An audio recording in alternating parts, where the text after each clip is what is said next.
Thank you, Gay Waffle, for the tag.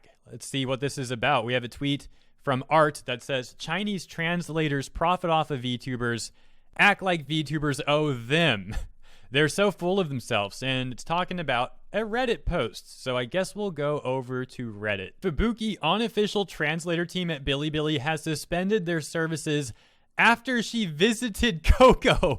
Bruh, I gotta stop right here and just come clean with you guys.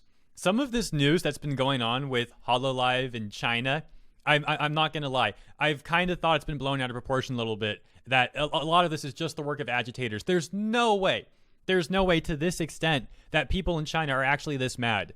And I'm baffled, even to this very moment, that actually is the case. Some people in China really are that mad.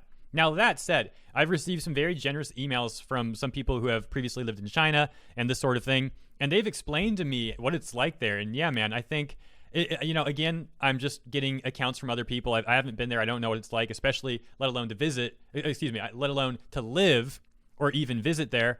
But what I'm getting at is they're living in a country that has a very authoritarian government that's just shoving propaganda down their throat all the time. I can't really hold it against these people for acting like this. I really can't. So when I'm sitting here saying that it's amusing, baffling, bizarre, any of this sort of thing, I'm mostly referring to the way people are acting because of what the government has done with them. So I'm not trying to go after individuals or anything like that or criticize, individuals living in China. It's the government's choice, man. It's the government that's made people like this, at least in my opinion, from what I've read, what I've heard, and et cetera, et cetera. Now let's continue. Take a look at this. It says, if they're still basing their whole case on Coco doing it deliberately just to spite them, then they're just caught in their own web of lies and misinfo. Sad. Yes, Cover probably could have done things better, but what's done is done. I guess their people don't see how they're just making it worse. So if they're talking about making it worse for Cover and Hololive, well, I think that's their goal. But maybe this person is referring to worse for them, like the public international perception, at least for people following the situation. What I'm getting at is the people in China doing this are making themselves look way worse than anything anyone out of Hololive has done. And I don't think they realize that. It's really, it's not even comparable. Like, the stuff Coco did really didn't make China look bad at all. I guess to them, they think it did. But internationally, no one would have cared about that. Now, the way that they're handling this is making them look so bad internationally, and that's really the kicker to this entire situation, in my opinion. I mean, that's crazy. It goes full circle. Oh, and by the way, China really does care about how they're viewed internationally, by the way. That's why they have, I'm not even kidding, I've been sent articles allegedly showing rooms and offices in China full of people that the government hires to literally go on social media overseas. I guess they don't have it blocked in those specific servers or whatever, however you want to put it. But the point is, they have these people, they hire them, and they go around social media like propping China up. You've probably seen some of these people in comment section on the internet, especially with the Hololive stuff going on recently. You've probably seen them.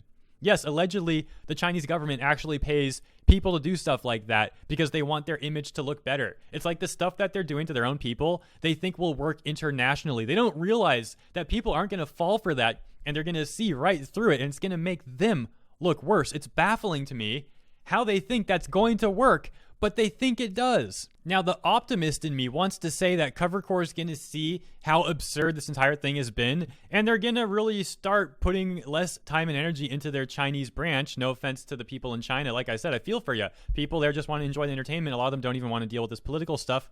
But man, they're running a business. What are they going to do?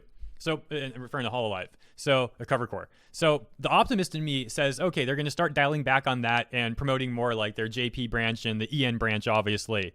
But then we have their own statement where they overtly tell us that pretty much no, they're still going to focus on China. No, I'm not saying they're going to focus more on China than EN, for example, but it seems like they still absolutely value China greatly. So, I mean, that's probably not great news with what we've been seeing going on.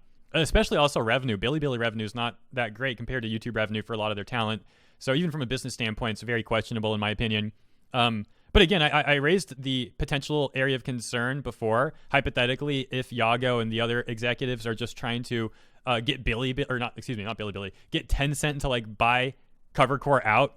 Because it started out as a tech company. It didn't start out as like an idle agency that kind of came a little bit later after they saw Kizuna I. If I recall properly, they kind of got some ideas from her and then did their own thing.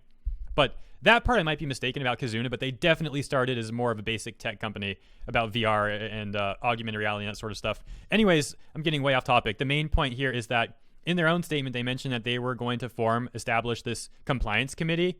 And the main reason why, in my opinion, based off all the evidence here, based off their own statement and what was going on in the news, it was an issue about China. And they're talking about a compliance committee after that. The implication is that they're making that so that they can better do business in China. And to me, that's a little concerning with what's been going on recently. And again, with the massive success that they've had with EN. So, I don't know. Let me know what you think about all this in the comments below. It's my final segment for the day. I don't know, man. I'm still somehow more optimistic. Maybe I'm being naive. We'll see. Catch you guys next time. Peace.